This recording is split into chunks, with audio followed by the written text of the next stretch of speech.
Hi, and welcome back to my channel. I'm Maker Alban Aaron. I'm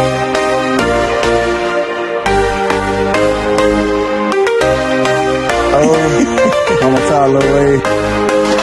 This is our elder, man. This is a Khan. This is our elder.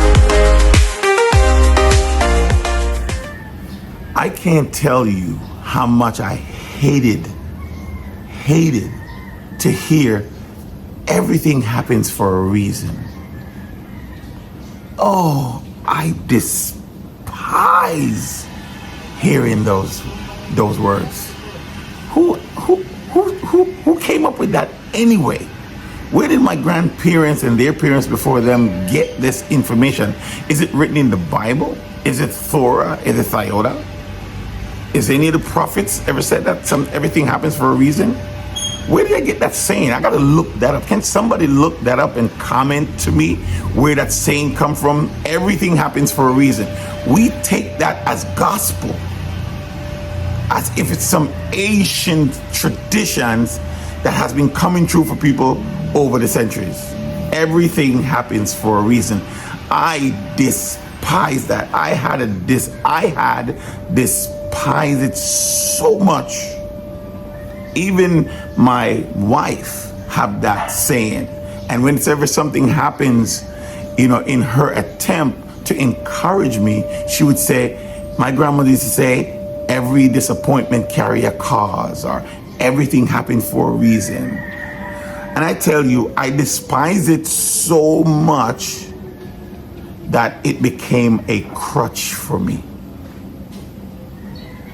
I despise it so much because it became a crutch for me. It's crazy when you think about it.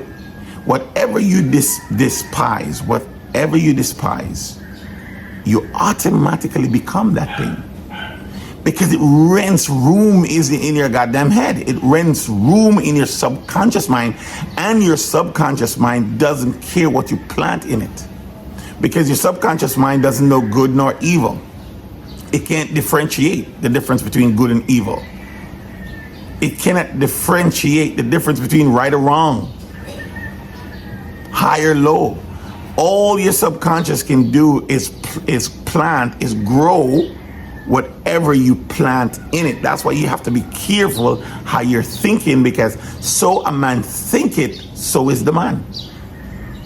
So how you thinking? And this is why this has become a crutch for me, because I chuck it up to, it's the will of God. It's the will of Yahweh. We chuck that up. So we don't seek any answers anymore. We just put that in the waste paper basket, or we just put that in on the back burner. It's the will of Yahweh, and we just kind of like just go through the motion until we either totally neglect the issue, or we totally just dismiss the issue, or we pacify the issues, or whatever that is. And so over the years, man, I've despised it. Oh, everything happens for a reason. I just despise that. I honestly do. And then it become a crutch for me. All right, everything happens for a reason, because Yahweh, God has a better plan. Yahweh has a better plan. Or, all right, man, maybe it's not the time yet. Or I just put it on a crutch. When something doesn't happen, I just put it on a crutch. I am not sure if you're going through that as well in your life. So I'm here to help. I'm here to help. Because here's what helped me. I don't like crutches. I don't like crutches because I'm not broken. Crutches are for people who are broken. You know what I mean?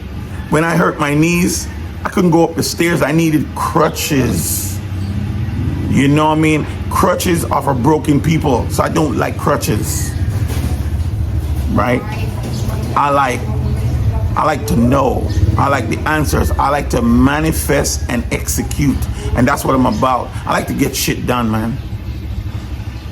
And one thing I want you to know about me, I don't like to wait.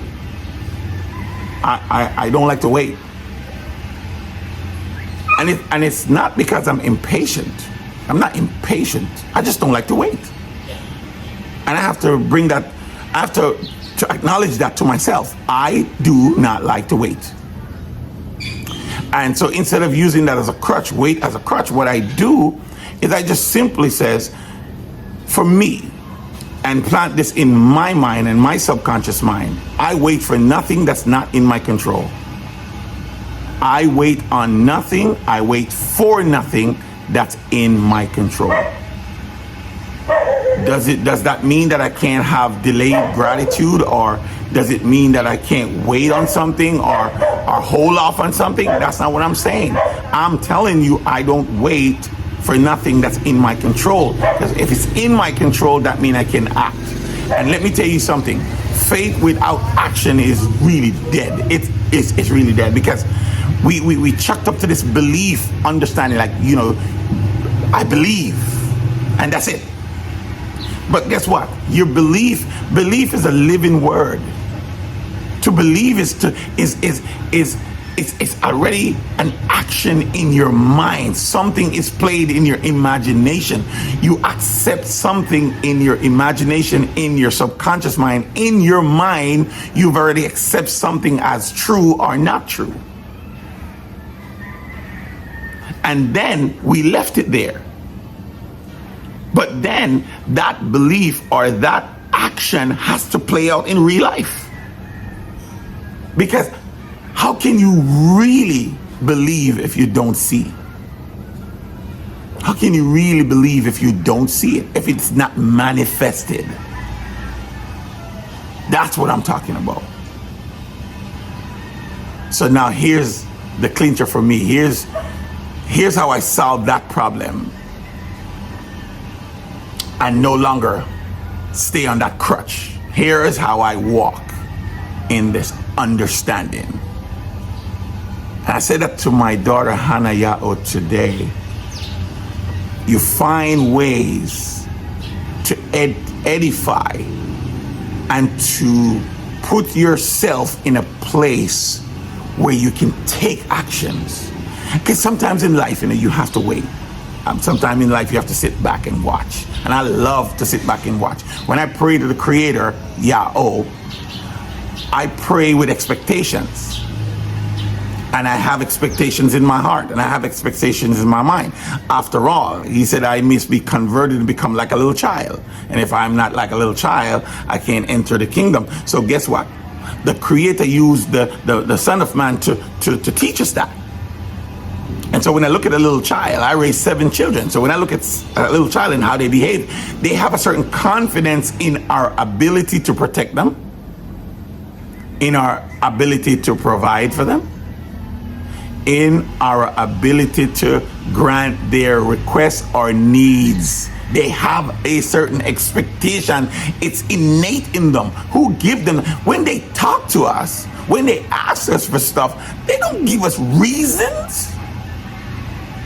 They don't give us reasons. They don't come and try to kiss up to you. When they're hungry, how do they ask for food? I'm hungry. I'm thirsty. When they want to go to bed, I'm tired. When they don't want something, how do they say, I don't want that? They don't give you no reason why they don't want it. They just know what they want. They know your ability to give them that, and they just do it. So how do I solve this problem that I despise so much in my heart? Everything happens for a reason. How do I despise that? How do I overcome that? I have to put it together, because I know that everything happens for a reason. I don't control tomorrow. I don't control the future. I don't know the future. All I know is what I'm doing right now. I don't know what's going to happen 5 minutes from now. I don't have that intel. I have plans. I have expectations. I have manifestations. I have even execution, but I don't know if it's going to go the way I planned it. You know, there is a scripture that says, man plans, but the Creator ordered that steps, right? So you can plan all you want. The Creator is going to decide which way you go or not. He's going to look at your plan and he's going to say yea or nay. Just like you don't control your heartbeat. Yeah, you can make it go faster by getting excited.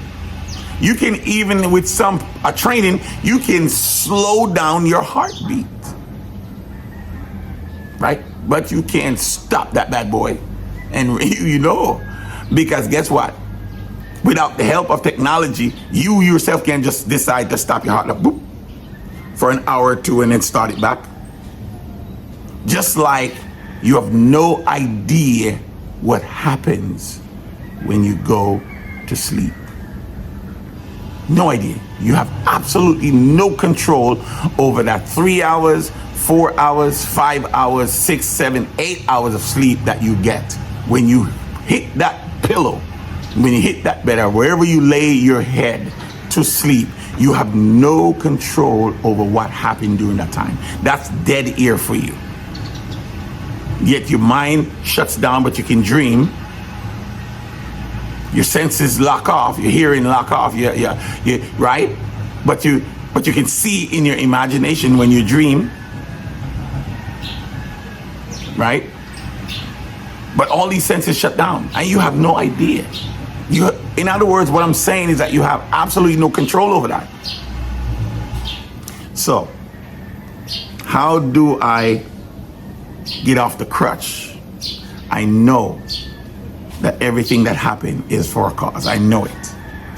The problem I'm having is when it's happening against what I want to do or what I set out to do, when it doesn't go the way I planned it and when it doesn't go in my direction. That's why I'm having a problem with that saying. Not because I don't believe that the saying is true. I'm having a problem because it affects me. And if it affects me, it's not only affecting me physically, it affects my mind, and it's swaying my thought pattern. So I have to come back in control of this. And so what I start to do now, it says everything happened for a cause, to align me with the will of Yahweh, our Creator, my God, according to His will and purpose for my life. You see how I counteract that? You see how I change the narrative of that? Because I decide, right? I decide the choices I make. Because that's the only thing I have control over. The only thing I have control over is the choices that I make. I don't control the air. I don't control when it's going to rain. I don't control if the sun comes out or not. I don't control if the moon comes up or not. The stars come out or not. I don't control the business and the system of this world. All I control and all I have control over are my choices. So I have to choose for myself whether I'm going to worship Yahweh or not, whether I'm going to get up out of bed or not, whether what clothes I'm going to put on, what I'm going to eat, how I'm going to manage my day, how I'm going to manage my life. And when things happen to me, my mindset now is this: everything happens for a cause, so it can align me with the will of Yahweh for the purpose of my life. That's it. That's how, because everything has to go back to the one who is fully in control, the all-knowing, the all-seeing, the all-purpose, the mightiest of mighty, the only true God, whose name is Yahweh, who we serve. Everything has to go back to him, because guess what? No matter what I plan, no matter what I do, if he doesn't sanction it, if he doesn't bless it, it's over. And here's something I tell you, just recently it drags my memory. It drags my memory to what I asked the Creator for in prayer. It drags my memory. I asked the Creator to shut down everything in my life that will separate me or take my mind away from him. That's people, business, money, you name it. Anything that would take my mind away from him, anything that would block my path to him, anything that will cause me to detour from him, shut it down. Only open those doors that's going to lead me to him. So when things are happening, I used to be upset. I'm like, man, I tried this, man, and I built it up to this far, And it's supposed to be paying me now. I'm supposed to live deliciously off this thing that I planted, the seed that I planted. But it bears fruit, but just for a time, and it crashed. Or relationships I partner up with, business partners, to go into business. I can't tell you how many times I partner up with partners, put up time, effort, money, and walk away. I lost so much money. Walk away. And I'm not talking about $5, $10, man. I'm talking about thousands of dollars. I walk away from thousands of dollars. You know why I can do that? When people would go and sue people and take this business, take this up, you know why I could walk away from that? Because I trust in Yahweh. I go before him, I said, this is the situation, here it is, like a little child. I don't go with all kinds of, I just go straight to the Father and I just speak to him plainly. I went into business with this guy, this is what happened, this is how much I invest. You know all these things, but I'm coming to you in reverence to you as my source, as my Father, as my protector, as my provider, as my shield. I'm coming to you, letting you know my frustration, letting you know where I'm at. Where do I go from here? And every single time, walk away. Every single time, walk away. And you know, over time, you know, it become weary over time, because you're like, my goodness, will I ever find a good partner? You know, going back in my life and looking at all the women I've dated and gone through, and that's a lot of women, and got married and then got divorced and hurt, and really hurt. I was so hurt that I didn't even want to see another black woman. I didn't want to be with another black woman. And when I was just about done, here comes my wife, one of many women I was dating at the time. But there was something about her that was leading me to Yahweh. And it was hard, because that means the heart that I wanted to protect and don't give away so that no one could trample on it, I only want to release 20%. And you can ask my wife. I told her straight up, you're only getting 20% of my heart. And over time, to watch her just tear that down with her love and patience and kindness, her serving heart, her willing to understand her place in Yahweh, her place as my helper, her place as my lover, her place as my friend, my companion, for her to understand that, and to, even in my weakest time, the times when I got no money, total bum in the sight of the world, she was able to let me be the man that I am today, because she cultivated that through her kindness and her forgiveness and her patience. And to watch her do all of that when she had absolutely nothing to gain, because, you know, I looked at myself like, man, I'm a 3-time loser. 6 children, 3 different women, living at home with mom. I'm on my mother's couch. Child support up the yin yang. What can I do for her? In that moment, she nourished me, because she saw beyond my appearance. She saw behind the hurt. She saw behind the pain. She saw behind the lack of funds and the lack of, she saw the man of Yahweh, the man of God, the man of Yahweh that I would be. She saw the ambition. She saw her future, and she took a chance. I wouldn't even say a chance. She made a decision on me, and my whole life was changed, and her whole life was changed. 26 years later, going strong, riding the horse, baby. 26 years later. So when I look at life, and I look at decisions, and I look at these things, I didn't realize that all those broken relationships were to get me to this one. I couldn't see that at the time. All I see was the misery that these relationships cost me. I couldn't see all these broken businesses and ideas that I had. I couldn't see it was to get me to Madbar. It was to get me to the Philippines, where I now live and now understand my role and my calling and purpose as a priest. And then to top it off, to remember my prayer to Yahweh. Because you can pray some things and it's just for the moment. It's just for whatever you're going through. Once those issues are solved, you're going back to your day like it was nothing. Just like a child. You ever whip a child? You ever discipline a child? Take away their toys or give them pow pow? They cry in the moment. A child cries in the moment. They're upset in the moment.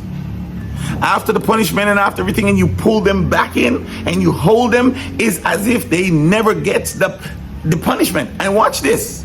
You ever pow pow your child? And in that very moment of the pow pow, the child is crying, the child is mad, upset. The child run to your arms and hug you. That is the relationship we have with the Creator.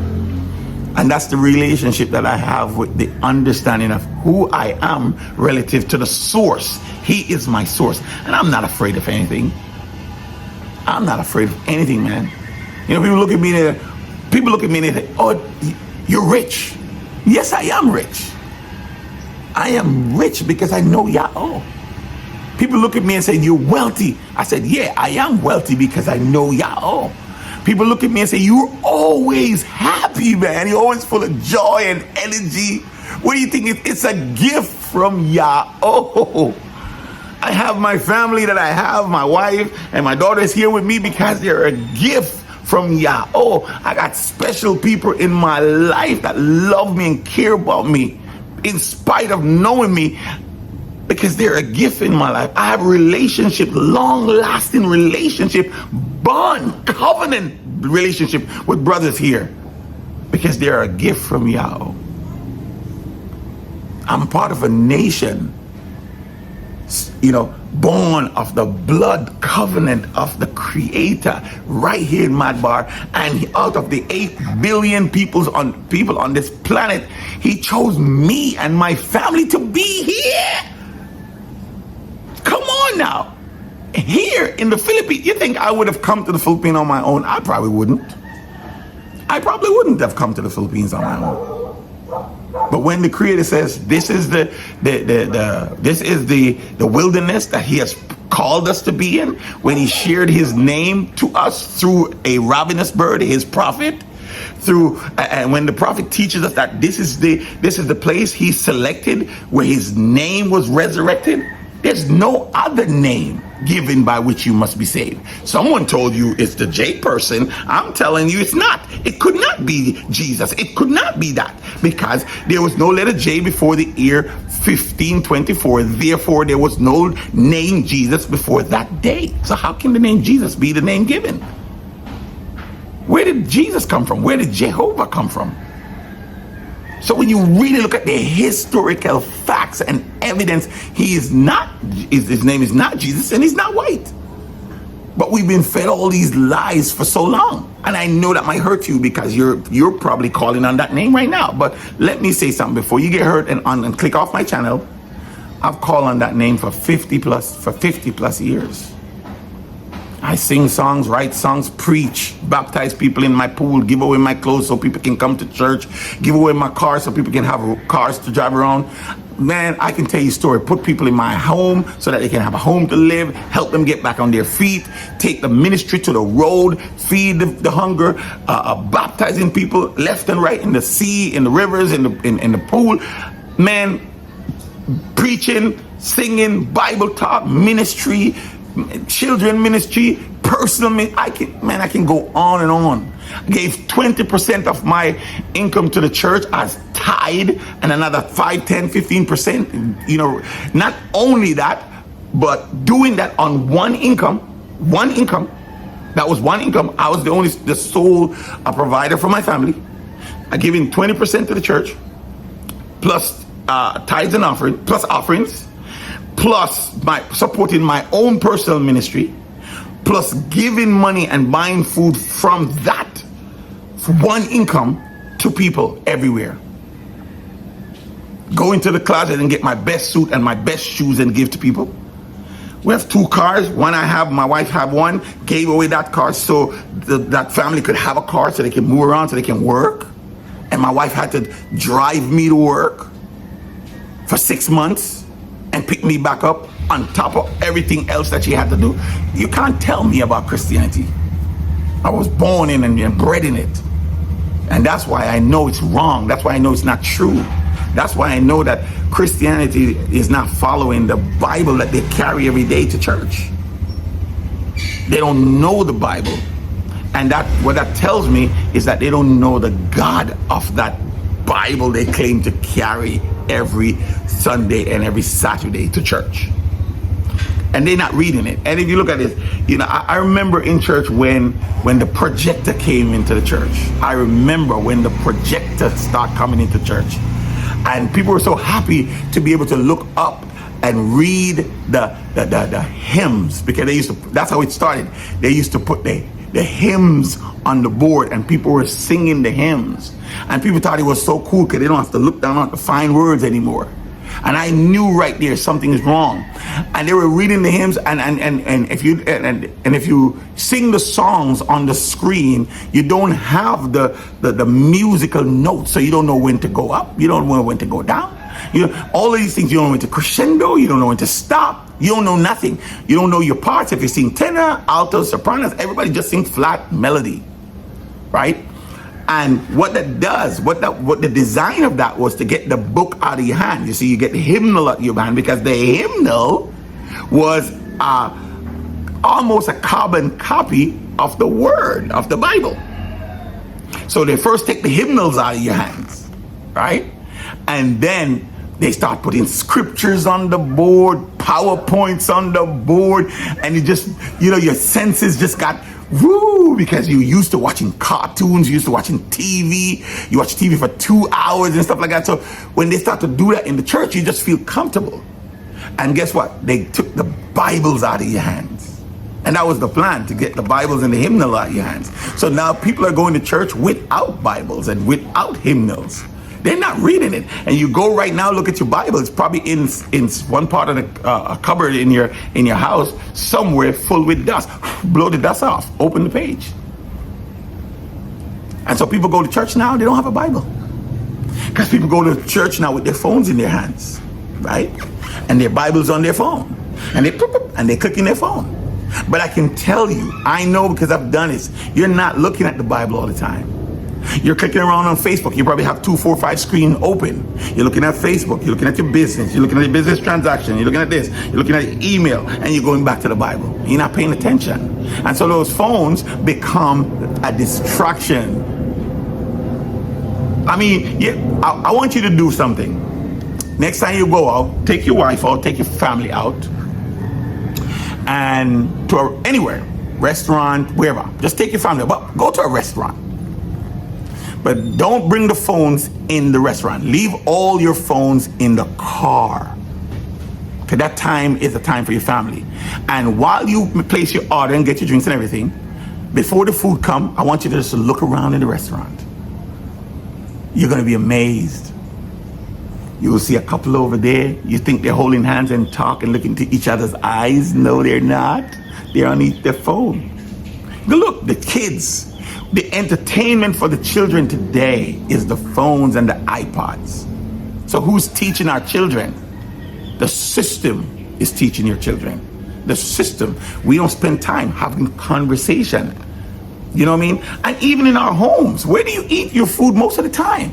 I can tell you that for certain, because we eat our food in the couch most of the time. And it's something that we always do. We always, you know, eat around the table and just sit and look into each other's eyes. And we have a table, 6 chairs around the table, but we don't eat around the table. We eat in the couch in front of the TV. And we lose that bonding time, that family time, that man. And then you know what we'll say? Everything happened for a reason. So what is the reason for these things happening to you? And where is it taking you? And where is it taking you? Where is it isolating you?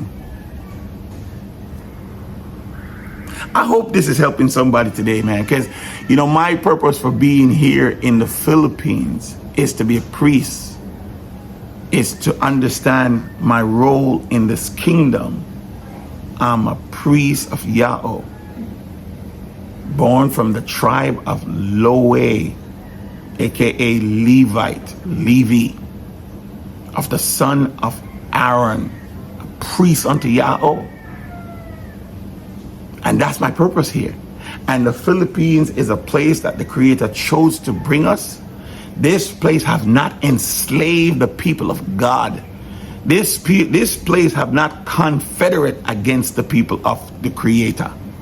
You read Psalms 83, you will see in Psalms 83 that the world and its system has confederate against us, the true covenant people who can trace their lineage through the transatlantic slave trade. If you cannot trace your lineage through the transatlantic slave trade, you're not the covenant seed.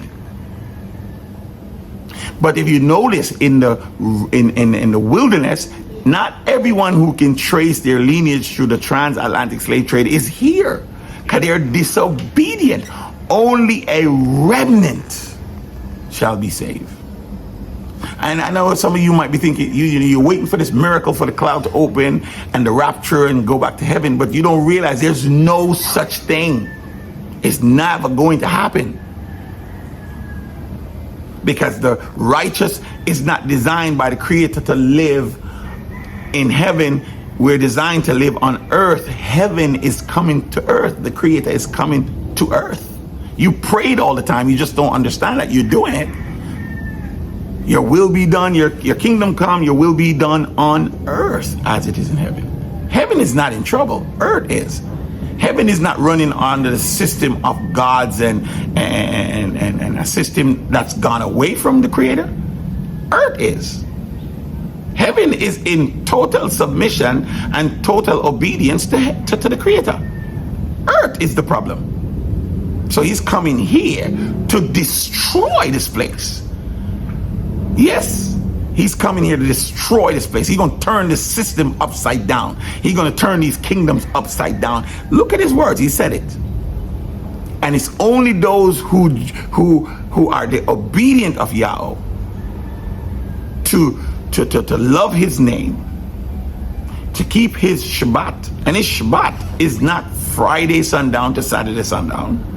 His Shabbat is Saturday sunrise to Sunday sunrise. So we're the only people on the planet that have the name Yahweh.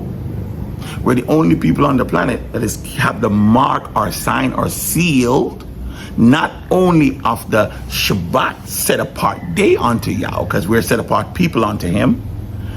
We're the only people that are keeping the covenant in our flesh according to his word for our lives. We're the only people that has all three: the name, the true Shabbat, and the true covenant in our flesh. You know what I'm talking about. We understand it. Whether it happened at birth or it happened when you're 52 like me. I had the covenant done at 52 years old in my flesh. Yeah, I was circumcised at 52. And the first time it wasn't done properly, so I had to go back a second time. So I'm probably amongst the small number of people who had it done twice, because we want to make sure it's right. I say all that to say this: I don't know where your life is right now, what you're going through. I've been through some things in my life, but looking back at it now, all of those things was to align me for the will of Yahweh to fulfill the purpose he have for me in my life. So, Toda Yahweh. That's thanks be to Yahweh for all the things that happened to me. All the broken relationships, all the partnerships, all the hardships, all the things I've lost, all the things I thought I loved, that I realize now that, wow, I'm just so grateful for that. And I thank Yahweh for all the things I have now, that I'm here amongst the chosen people, that I'm here in the wilderness, and that he has supplied all my needs and take care of all my living expenses and all my food and all my clothes, my car, my motorcycle. He has given me all of that. Give me a beautiful wife who loved me through all this. You know what my wife said to me? And I have to put that out there, because y'all don't know the type of woman I have. I have a good one. All right. I tell you, this woman married me when I had nothing. I was living in my mother's house, sleeping on my mother's couch, while she had her own apartment, own jobs, everything. She took care of me because I was only bringing home $50 a week through child support. I was only bringing home $50 a week. And she not only makes sure I have lunch, she not only makes sure I have gas for my car, she only make sure I have clothes, but everything, she took care of me all the time, right? A year later, I was able to buy her a house. That's the power of Yahweh. But this woman said to me once, she said she would live with me in a cardboard box on the side of the street. When things were hard, I wanted to send her to her mother. Go to your mom and just stay there for a month or two. Let me get myself together. Let me get myself together, man. Let me just get myself together so I can really do right by you. The woman said to me, even if you're in a cardboard box on the side of the street, I'm not leaving your side. She refused to leave my side. And we're in Mad Bar. We're here in the wilderness. And if you know down here, if you don't have a system of finance, because you can't really get work here. So if you can get work online, but if you don't have a system of finance, you run out of money, then you're going to be on the streets, right? And you know what my wife said to me? I asked her, I said, is the offer still stand? If push come to shove, would you still live, with me in a new country, in a new place, 8,000 miles away from your family, in a cardboard box on the side of the streets? And you know what she said to me? She said, we don't have to. I said, why is that? She said, we have a tent. Yeah, we have a tent because we're commanded to live in tents for 8 days straight. And that's COG. All right. And that the Creator gave us that opportunity. It's a feast day for us. It's a celebration for us. It's a time for us to remember what our ancestors went through. The Creator wants us. Now we're living in houses, we got lights, we got microwave, TV, shower, and everything. The Creator wants us to remember what our ancestors went through, how they had to live. And He set aside 8 days for us to do the same. What a loving and amazing Creator He is. He doesn't forget anything. He doesn't forget the past. And I say we have the blessings of the Creator. And I'm telling you guys, if you only know who we are, if you only know who we are, if you only know this God Yahweh I'm telling you about, it will do you right to take care of us. It will do you right to treat us with respect and treat us kindly. I'm telling you, you're going to be sorry if you don't. Right now, we're the scum of the earth. We're the lowest on the totem pole when it comes to humanity. We are the people, we're the only people on the planet without a culture. I don't even know if you noticed that. Because you see, when you look at me, you lump me up with every black ethnicity out there, every black people out there. We're not Jamaicans, we're not Americans, and we're not Africans. We're not Jamaicans, not Americans, we're not Africans. We're Yaosharal. We were sold through the bottleneck from Africa by Africans and sold to the Portuguese and the Italians and the English and brought by ships and spread all over the world, scattered because of our disobedience to want to be like this world, want to be like these nations around us, want to be and serve gods made of wood and stones and idols. We wanted to be like this world, and because of that we were kicked out of the presence of the Most High. But now He has gathered His people back together, and you will see our culture, you will see our God in the midst of us. And when you see that, then you're going to know. Right now we're nobodies. We're just a bunch of people. In your sight, you might even look at us as a cult or a sex cult or whatever you want to look at us as. You might be looking at us as that, but you have no idea who we are. because it's hidden from you, and it's supposed to be hidden from you. Because when the time comes and Yahweh destroy our enemies, you think he came here to save us from our sins? Please, he made provision for that. And it wasn't by someone dying on the cross, because the Creator doesn't accept human sacrifice, whether that human is a so-called demigod or not. He doesn't accept human sacrifice. Because how did he forgive sins before, right? No, he did not come here to save us from our sins. Go read your Bibles, man. He came here to save us from our enemies. And the enemies of us, the enemies of Yahweh is the same enemy we have. They don't love Yahweh, and they don't love Yahweh's people. And yes, we are Yahweh's people. He come here to save us from our enemy. Why do you think we're in the Philippines? Because you are not our enemies. You are not our enemies. Don't become our enemies. You are not our enemies. And he brought us here so that we can renew our strength.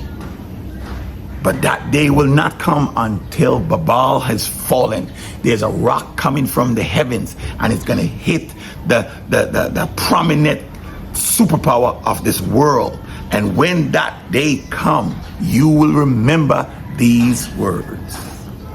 And until then, we're just some people in the desert,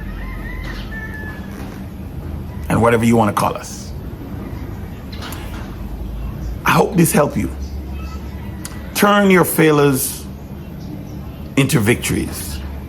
Use your failures not as something that is destroying your plans or breaking you or something that's falling out of place. Use your failures for something powerful. Use it as a foundation for something that's falling into place. Your life is not falling apart.